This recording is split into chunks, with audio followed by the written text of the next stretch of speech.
So we've got our last speaker of the evening tonight. Please welcome Jonathan Ginter. Notre dernière présentation ce soir est de Jonathan Ginter. Life is a river, how to pay attention to the proper flow of your life. Thank you. So this isn't going to be as geeky as it probably should be for this crowd. I used to be very stressed. I used to have a lot of stress in my life, a lot of anxiety. I used to worry that my life was not going to work out. I used to worry that there are all kinds of things that I ought to be doing that I just didn't know I should be doing. And therein lay the problem. You don't know what you don't know. I was worried it was all going to end in some great conflagration. It was just going to be a complete mess on the ground that I'd never recover from, dig myself a hole that I couldn't get out of. And that actually used to really kind of become something you go to sleep at night with, you know. And it was really sort of a fear of failure. I was afraid I would get one chance to really make my life work out and succeed, and that somehow I would blow it. Now, obviously, you can't live like this. I had a plan. You know, I had steps. I had milestones. Welcome to the geeky part of my presentation. And, you know, age 35, age 32, I knew what I wanted, even when things would change. I'm like, the milestones are still good, man. But it was just beating my head against a wall, you know? I mean, it was just a constant, everyday boom, boom, you know? And I really, the more I tried, the harder it got. It didn't get easier. It got fucking harder every single time. And I started to ask myself whether this was the right thing for me. Now, that's a scary question, because if the answer is no, then what do you do then? So what I actually did was I just changed my whole way of looking at it. Now, a lot of people have the same problem. They're stuck in jobs they don't like. They're stuck in relationships they don't like. But this is their plan. They've invested heavily into this, and they're not going to give it up. And the question facing them is, what if I give it up? Then what? Well, my answer is life is a river. This is the attitude change I made.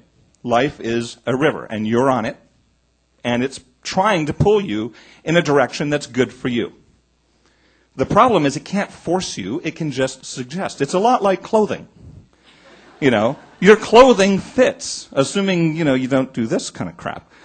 Your clothing will naturally fit you, and it'll fit you even better as time goes by. The river that you're on is designed to fit you.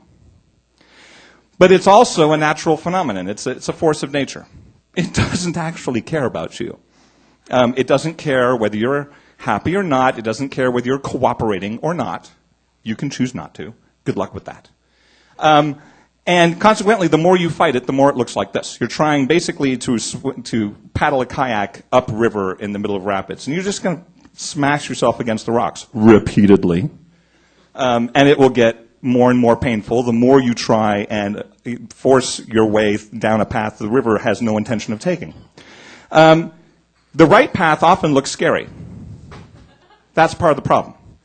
The minute that you stop trying to force your way down the path you want and you start trying to take the path that is best for you, it often looks really scary because it's going to ask you to do things that kind of, you know, go against the law of self-preservation. But you kind of have to let go.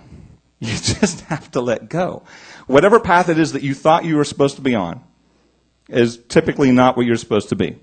But you need to pay attention. So how do you follow this path? Well, you've got to pay attention. You've got to pay attention to what your life is trying to tell you. You've got to pay attention to those little tugs, those little opportunities that your life will tend to throw in your path when you're in the middle of doing something else.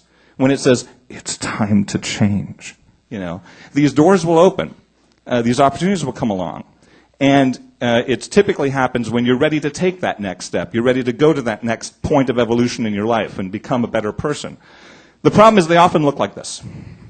You know, when you look at them compared with where you're going, you look at them and go, are you fucking kidding me? I'm not going down there. It looks like that, but it actually turns out into something really cool. It just looks like that at first, and you kind of have to take that leap. You know, you to a certain extent, if it feels right, but it looks completely illogical, odds are it's the right thing to do, oddly enough. But, of course, you have to suppress a lot of fear.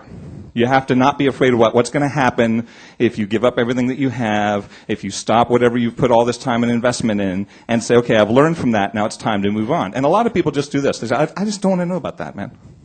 That looks really interesting. That's kind of cool if I was a 20s hippie with a backpack, but I'm just not going to do that. The thing is, the more you ignore these things, the more they keep coming around. Some of you may relate to this. The same opportunity just keeps coming up in different forms. And it's almost like life's going, can you come with me now?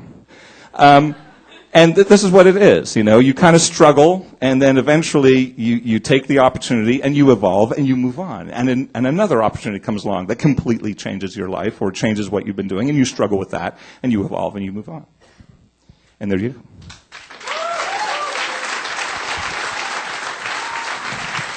Thank you, Jonathan. Merci, Jonathan.